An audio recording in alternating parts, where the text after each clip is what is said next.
It's important, I think, for the success of the programme that guests play the, well, I call it the game properly, because it is a sort of bit of a parlour game really, in that when it comes to their 8 pieces of music, the best programmes, the richest programmes are when people choose not the 8 bits of music that they couldn't live without, although that's sort of meant to be the premise.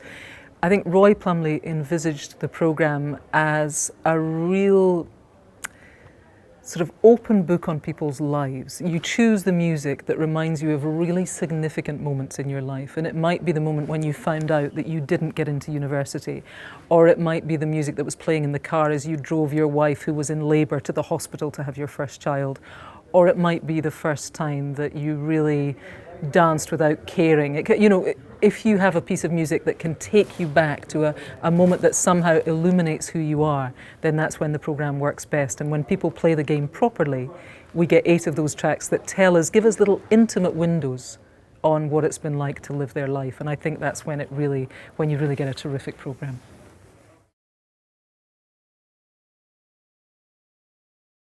One of the really important things about Desert Island is that it's an open dialogue between the guest and me, that we don't agree any questions beforehand. They do usually meet, unless there are exceptional circumstances, they'll meet a Desert Island Disc researcher who'll go and talk to them about their lives, who'll check, I mean, quite often if we're reading clippings and things, you have to check that facts are true, dates of birth, those sorts of things.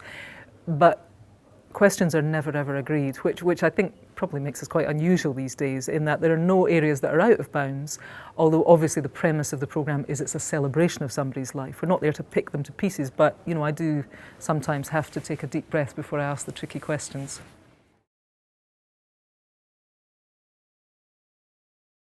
The point of Desert Island Discs is something that I pondered long and hard when I took over the programme. I'd listened to it for the whole time that Sue Lawley had been doing the programme and really loved it, so I felt very passionately about the programme, and I think one of the great pluses of radio is that it is incredibly intimate at its best.